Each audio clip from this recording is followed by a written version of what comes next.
tudo bem com vocês? Estou de volta, professor Emerson, para trabalhar literatura. A gente vai conversar, nós vamos viver textos, ler textos, viver personagens, ser personagens. A literatura nos permite fazer tudo isso, fazer todas essas coisas, como eu sempre digo, viajar sem sair do lugar. A literatura é muito boa, muito gostosa e espero que você seja aquela pessoa que gosta de fazer leituras, de viver personagens, viver histórias, conhecer muitos autores, conhecer muitos personagens, conhecer muitos lugares. Vocês sabem que eu desejo muito que vocês todos sejam assim. Para nós iniciarmos a nossa aula de hoje, nós vamos conversar um pouquinho. Olha só, você conhece algum autor clássico brasileiro? Você já leu algum autor clássico brasileiro? Sim ou não? E quais são esses autores? Se você conhecer, quais são esses autores clássicos brasileiros que você conhece, que você já ouviu falar? Pode ser na escola, pode ser fora da escola. Às vezes você lembra só o nome do autor, mas não lembra uma obra que ele tem escrito. Não tem problema, só mesmo para saber se você já teve esse contato com esses autores mais clássicos da literatura brasileira.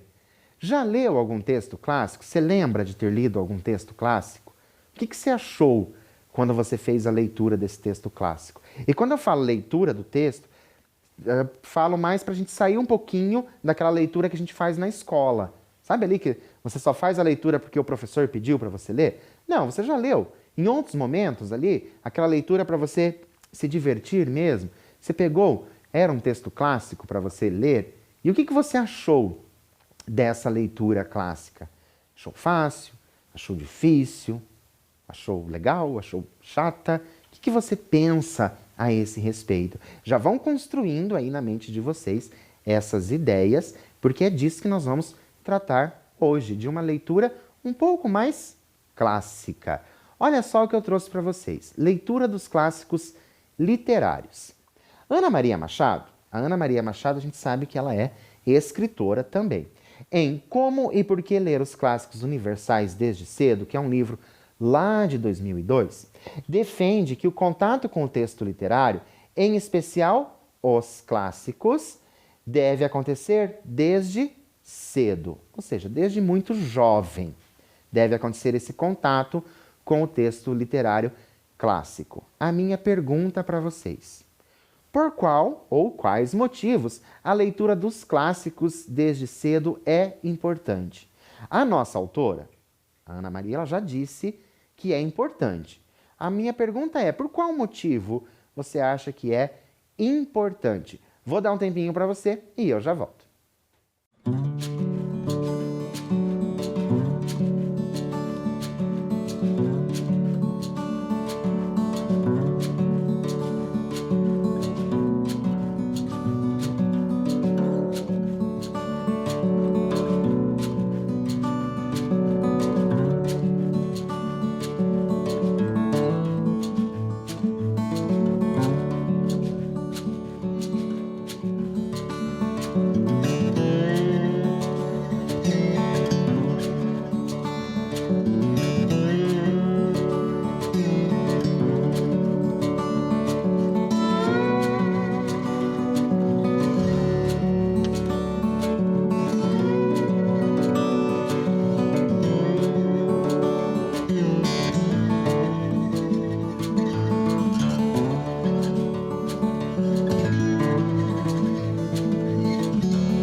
Então, vocês viram, perceberam que na pergunta nós não tínhamos falado sobre você acha que é importante. Não, era qual motivo poderia ser importante. Qual os motivos que você colocou aí? O que você acredita que seja importante? Quais motivos é importante? Somente para ler?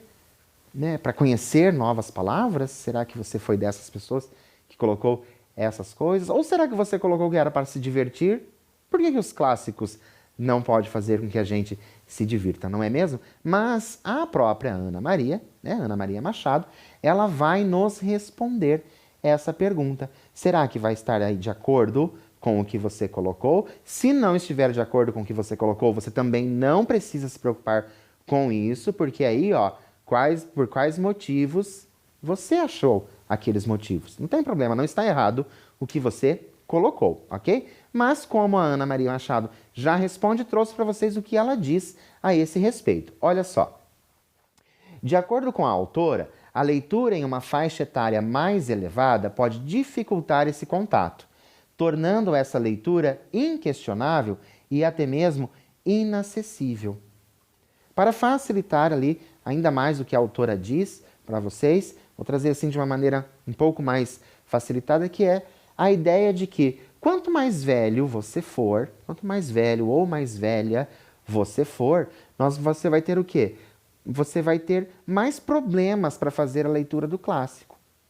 Por quê? Porque dependendo da sua idade, a sua idade já lá um pouco avançada, como você não se habituou àquela leitura quando você era mais jovem, conforme você for envelhecendo, a tendência é que você vá se afastando desse texto literário, tornando ali, ó, até mesmo inacessível, como a nossa autora diz. Mas, se você já começa jovem, fazendo a leitura desses clássicos, você vai aos poucos conhecendo esses autores, aos poucos conhecendo esses textos, e quando você for, à medida que você for envelhecendo, você vai gostando cada vez mais, porque você já está habituado a essas leituras. E já que nós estamos falando de clássicos, de textos clássicos, de autores clássicos, vamos conhecer o nosso autor de hoje?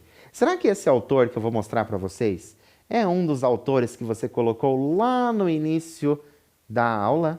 Lembra lá no início da aula que se você conhecia algum autor? Será que esse nome apareceu na sua mente, na sua listagem aí que você fez? Olha só, nós vamos falar de Machado de Assis. Machado de Assis, do ano de 1839 até o ano de 1908. Eu posso estar muito enganado. Isso pode acontecer, com certeza. Mas em algum momento da sua vida escolar, se não aconteceu, vai acontecer. Você com certeza vai ouvir falar desse autor chamado Machado de Assis. Por isso que eu digo, pode ser que eu esteja muito errado, mas acredito que não. Tá? Se não aconteceu ainda, vai acontecer. Você vai ouvir muito falar desse autor Machado de Assis. Por quê? Porque é um autor brasileiro importantíssimo para a literatura brasileira. E olha a data de nascimento dele e a data de morte. Então, de 1839, 1908. Olha quanto tempo faz já que esse autor nos deixou, mas ele nos deixou sim, mas também nos presenteou com as suas obras. As obras do Machado de Assis são obras muito boas, são obras literárias sensacionais para serem lidas a qualquer momento. Então, olha só, o nome dele, Joaquim Maria Machado de Assis, conhecido, claro, como Machado de Assis.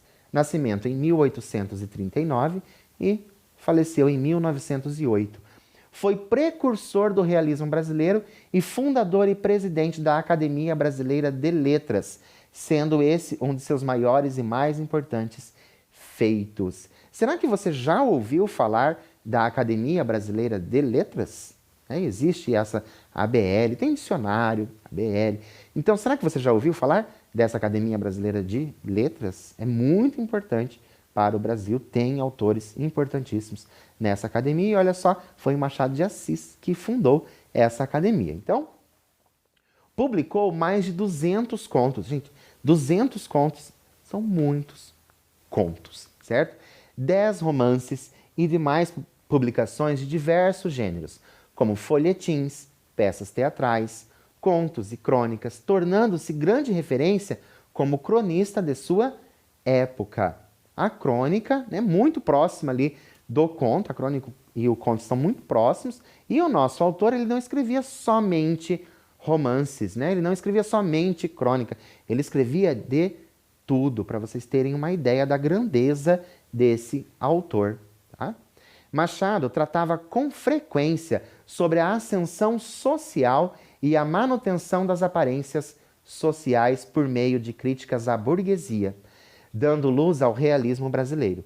Suas obras, recheadas de ironias, abordam o que o autor observava na sociedade da época. Isso é bem interessante, vou falar para vocês, isso é bem interessante a gente pensar.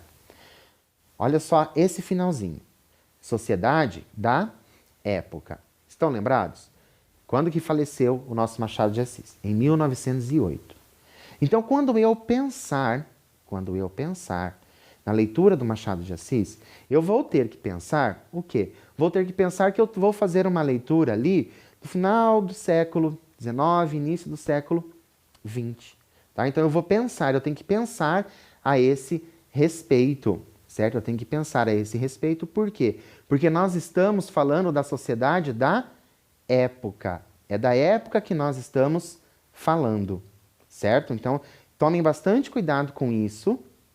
Tomem bastante cuidado com isso para a gente não confundir, porque às vezes a gente faz a leitura, né, e com os olhos de hoje eu vou ver, óbvio, aquela obra de uma outra maneira. Mas ele retratava, sim, a sociedade lá da época. Então, quando eu fizer a leitura, eu vou pensar nesse texto lá, escrito lá até o ano de 1908, que foi a data da morte dele. Então pensem sobre isso quando vocês forem fazer a leitura desses textos que são mais clássicos, desses textos que são mais antigos. É muito interessante que vocês pensem a respeito do contexto de produção, em que momento aquilo foi produzido. A gente sabe que não foi produzido agora, e se eu olhar com o meu olhar de hoje, pode ser que sim, que eu veja de uma forma diferente. Tá? Então é bem importante a gente pensar sobre isso, e principalmente porque ele faz críticas à sociedade, então é bem interessante você pensar a esse respeito de quando são os textos.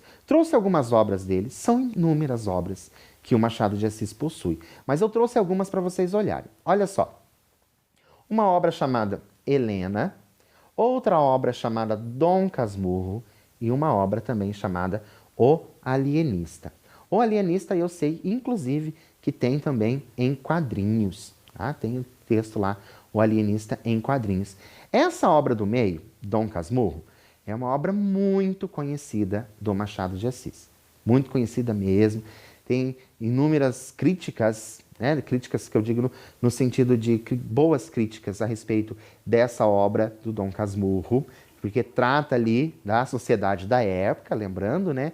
E traz também uma das grandes perguntas dessa obra, assim, que ela diz discussões, existem discussões inúmeras a respeito dessa obra, justamente para saber se a personagem da obra traiu ou não o outro personagem. Existe aí essa grande discussão. Tanto que depois, se vocês forem pesquisar a respeito dessa obra Dom Casmurro, vocês vão ver que uma das coisas que aparece é se existe ou não essa traição. Indico para vocês essas 3 obras que estão ali, eu indico para vocês, são obras muito boas. Mas a de hoje, esses daqui são romances. A de hoje, a gente não vai ler um desses romances. Nós vamos fazer a leitura de um outro texto, chamado Um Apólogo. E aí eu coloquei a data para vocês. O ano de 1885 que ele foi escrito, certo? Então, lembrar, pensar no contexto de produção, a época que foi escrito o texto. Trouxe para vocês um apólogo. Vou pedir para que vocês vejam aí o que eu tenho nessa capa. Olha só, o que a capa me traz, né? O que ela pode me dizer. Por quê? Porque antes de nós conversarmos, eu vou perguntar para vocês, o que você entende pelo termo apólogo? O que você entende por esse termo? Suponhamos que eu estou na sua frente, aí, junto com você, E eu peço para você, me explique o que é apólogo. Como que você vai responder isso? Vou dar um tempinho para você e eu já volto.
Então, o que você entende por esse termo apólogo? Já ouviu esse termo apólogo? Você conhece esse termo ou você pesquisou sobre esse termo?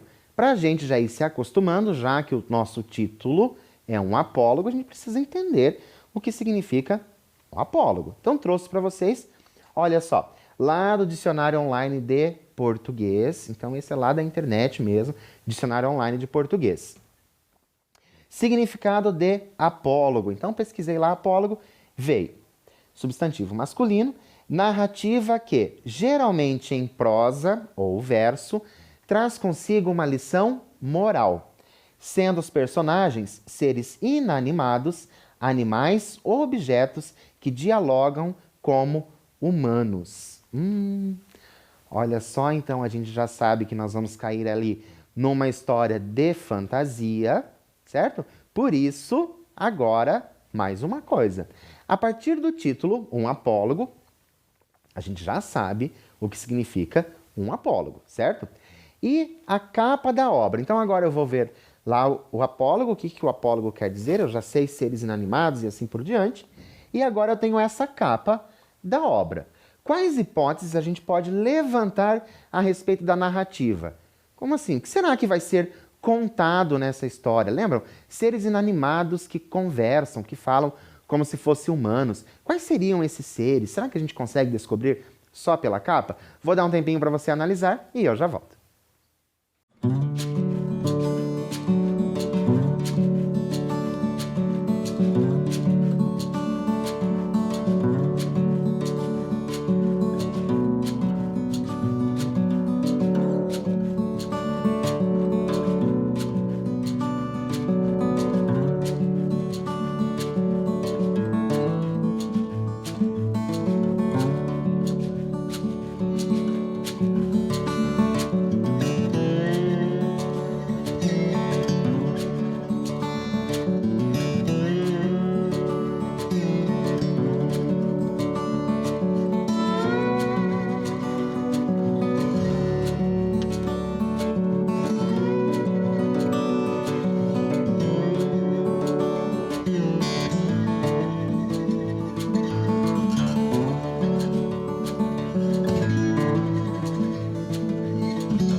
Então, conseguiram levantar aí essas hipóteses? O que será que essa narrativa vai trazer? Lembrando que o apólogo se trata ali de uma narrativa com seres inanimados que vão falar como seres humanos. Tá curioso para saber? Então a gente vai começar a descobrir essa história agora. Acompanhem comigo, olha só.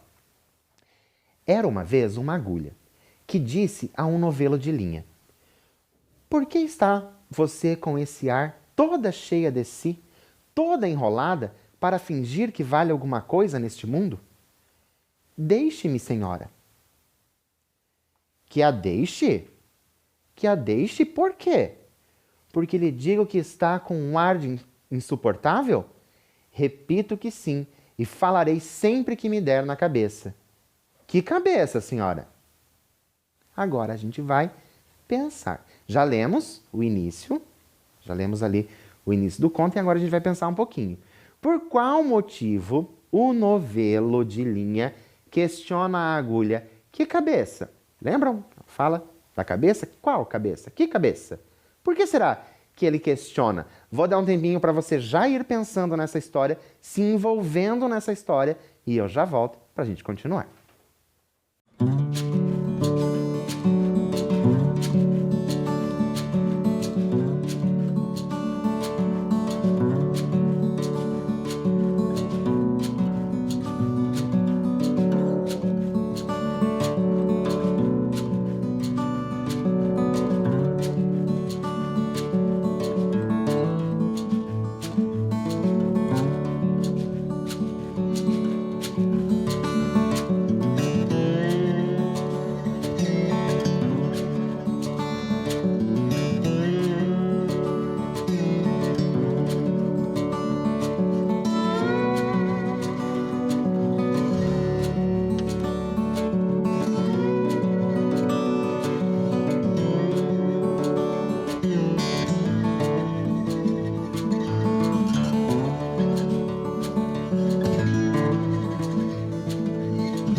Então, por que será que esse novelo de linha questiona ali a agulha? Vocês viram que são essas duas que estão conversando. O que será que aconteceu? Será que a gente vai ter essa resposta no texto? Vamos ver. Olha só. A senhora não é alfinete, é agulha. A agulha não tem cabeça. Que lhe importa o meu ar? Cada qual tem o ar que Deus lhe deu. Importe-se com a sua vida e deixe a dos outros. Mas você é orgulhosa. De certo que sou. Mas por quê? É boa, porque coso. Então os vestidos e enfeites de nossa ama, quem é que os cose, senão eu? Então, coser, do verbo coser, tá, gente? Costurar. Então, só para ficar mais fácil. E lembrando que nós estamos falando de um texto lá do ano de 1885. Então, para ficar mais fácil. Coser ou costurar. Você? Esta agora é melhor. Você é que os cose? Você ignora que quem os cose sou eu? E muito eu? Você fura o pano, nada mais. Eu é que coso, prendo um pedaço ao outro, dou feição aos babados. Sim, mas que vale isso? Eu é que furo o pano. Vou adiante, puxando por você, que vem atrás, obedecendo a que eu faço e mando. Também os batedores vão adiante do imperador. Até aqui nós temos, então, essa pequena discussão entre a linha e a agulha, essa pequena discussão ali de quem é mais importante, e eu convido você para a gente pensar um pouquinho num trecho desse texto. Olha só, como podemos compreender a fala do novelo? O novelo diz assim, tá? Os batedores vão adiante do imperador. Como você compreende isso? Vou dar um tempinho para você pensar, escrever a sua resposta e eu já volto.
Então, conseguiram aí pensar como que nós podemos compreender isso? Vou voltar o texto para vocês, para a gente reler toda a parte onde esse trecho aparece. Olha só.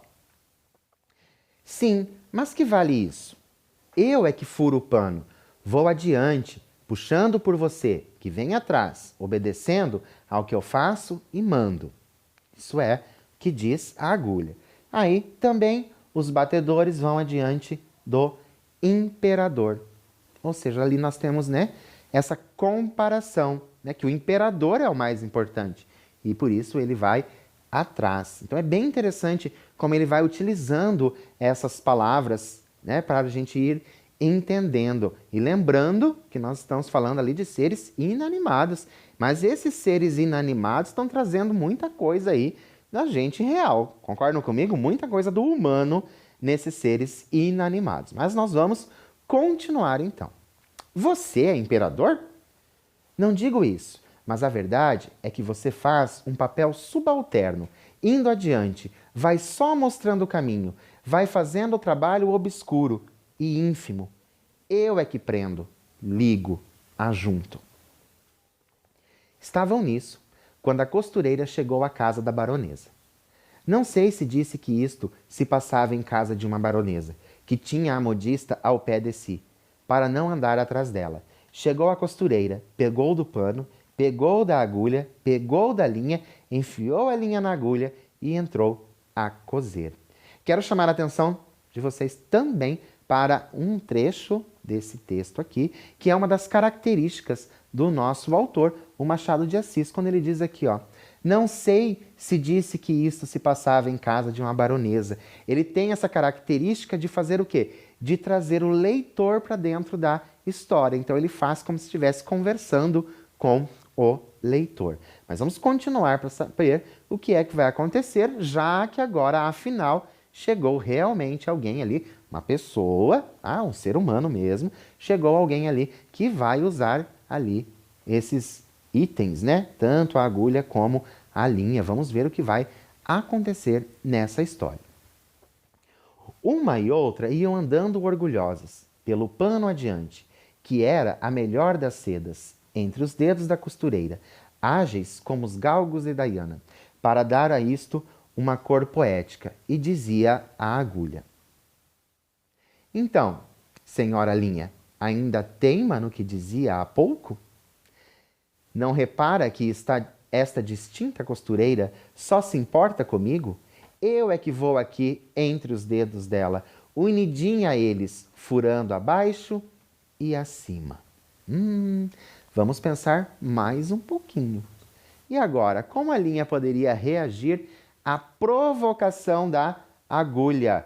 Porque a agulha provocou a linha, dizendo que ela é a mais importante, né? A agulha é a mais importante. Como essa, né, linha poderia responder a esta provocação? Vou dar um tempinho para você se antecipar aí e eu já volto.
Então, o que você pensou aí? Se você estivesse participando ali dessa discussão, certo? Se você fosse ali a pessoa, se você fosse a linha, digamos assim, vamos tentar viver esse personagem. Professor, mas viver um personagem aí tão inanimado é mais difícil. Não, é difícil, mas a gente consegue. Vamos pensar que nós somos a linha, certo? Nesse momento você é a linha. Como que você responderia à provocação? Sem violência, tá? Não pode ter violência nas respostas. Ah, mas como que você reagiria a essa provocação? Se alguém colocasse assim para você, ah, eu que sou mais importante. Qual que seria a sua resposta? Como vocês me conhecem, é claro que eu fico curioso para saber, mas vamos ver se a Linha respondeu a essa provocação. Acompanhem comigo. A Linha não respondia nada, ia andando, buraco aberto pela agulha, era logo enchido por ela, silenciosa e ativa, como quem sabe o que faz, e não está para ouvir palavras loucas. A agulha, vendo que ela não lhe dava resposta, calou-se também e foi andando.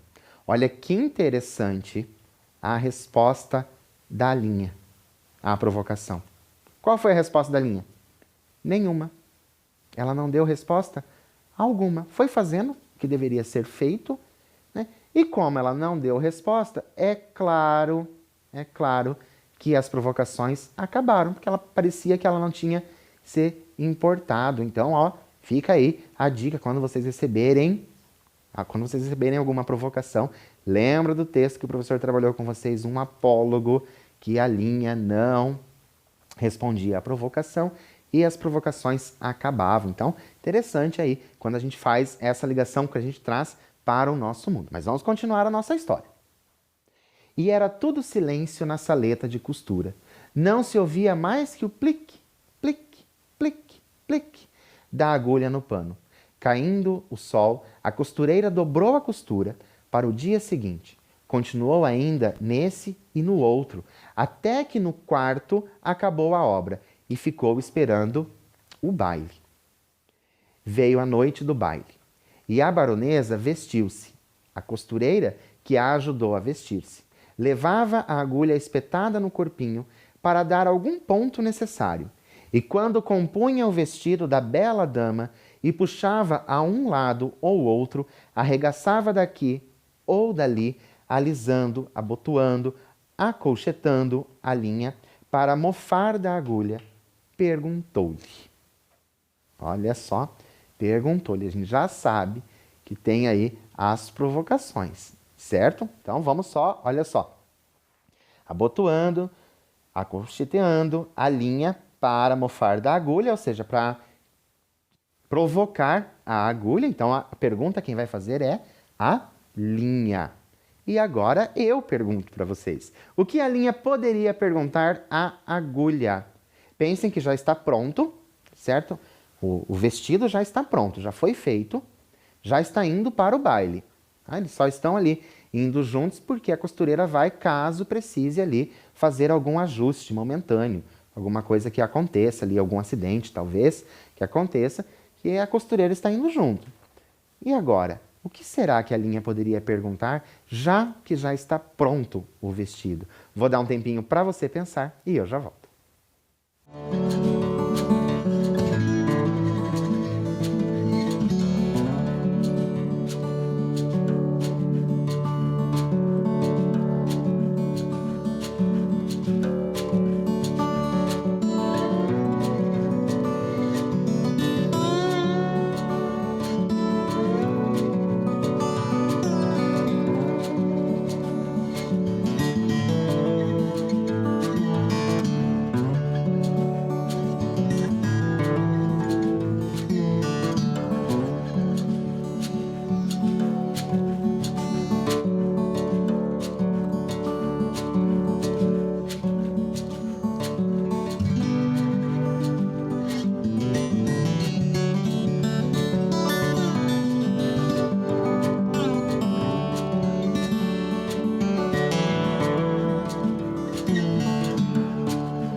Então, o que será que essa agulha pode, né, ouvir ali da Linha? O que será? Será que a Linha vai se vingar daquilo que a agulha tinha feito com ela anteriormente? Será que é isso que a Linha vai fazer? Se vingar? Provocar a agulha? Se fosse você, o que você faria? Você provocaria alguma coisa? Você explicaria? Como será que você pensou sobre isso? Gosto de saber como vocês pensam sobre isso, como que vocês vão construindo esse texto. Então, vamos ver como vai acontecer aí, né, essa linha aqui que ela vai perguntar e como a agulha vai receber isso que ela vai perguntar. Olha só. Ora, agora, diga-me quem é que vai ao baile no corpo da baronesa, fazendo parte do vestido e da elegância? Quem é que vai dançar com ministros e diplomatas enquanto você volta para a caixinha da costureira antes de ir para o balaio das mucamas? Vamos, diga lá. Parece que a agulha não disse nada, mas um alfinete de cabeça grande e não menor experiência murmurou a pobre agulha. Anda, aprende, tola. Cansas-te em abrir caminho para ela, e ela é que vai gozar da vida, enquanto aí ficas na caixinha de costura. Faze como eu, que não abro caminho para ninguém. Onde me espeto, fico. Contei essa história a um professor de melancolia que me disse, abanando a cabeça: também eu tenho servido de agulha a muita linha ordinária. E assim termina esse nosso conto do Machado de Assis. Olha só, um conto clássico, fizemos a leitura de um conto clássico, a leitura de um autor clássico muito conhecido, um autor brasileiro, o Machado de Assis. Gostaram desse conto clássico? Mas a gente vai ainda continuar, porque a gente vai continuar falando um pouquinho sobre esse conto. Vamos relembrar lá do início. Apólogo. O que é o apólogo? Narrativa que traz consigo uma lição de moral. Para você, qual lição de moral é apresentada no texto? Qual lição moral é apresentada no texto? Depois de tudo isso, a gente fez a leitura, nós estamos conversando junto com a leitura. Qual é a lição moral que apareceu ali para você, que você acredita que está no texto? Vou dar um tempinho para você escrever e eu já volto.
Então, qual será a lição moral que esse texto traz? O que você pensou? Mas por que eu estou perguntando isso de lição moral?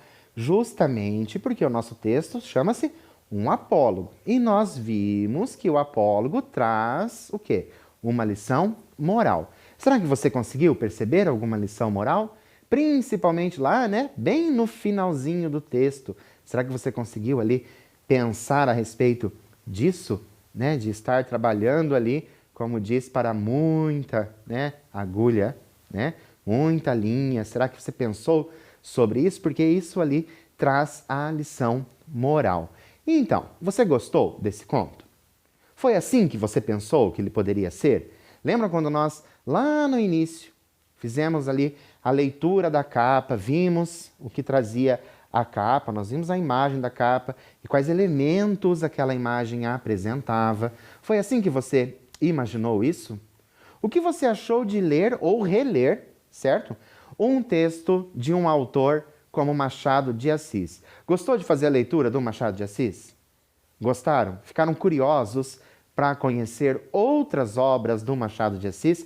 Lembram que lá no início eu trouxe ali 3 obras para vocês, Helena, Dom Casmurro e depois o Alienista. Ficaram curiosos em conhecer? E vocês perceberam que não tem nada demais o autor clássico?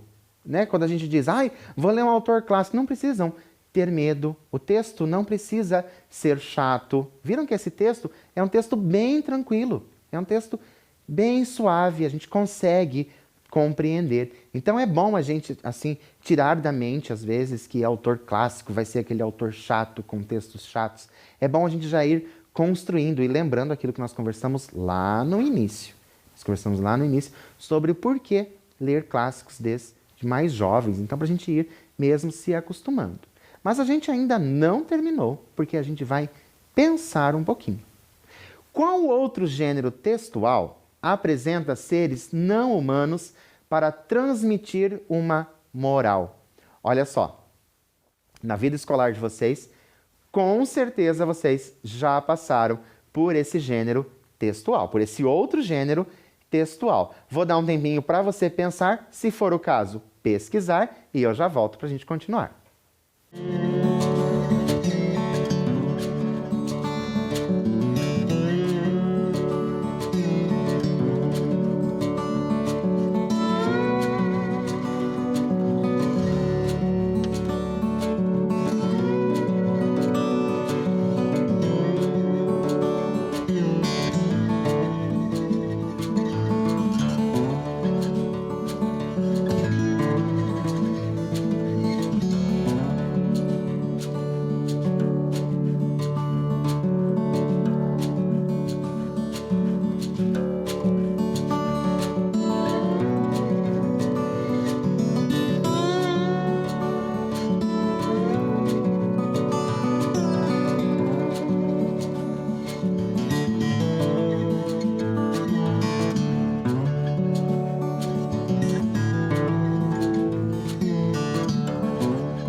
E então, lembraram do outro gênero textual que usa seres aí, né? Seres que não são humanos e também transmitem moral?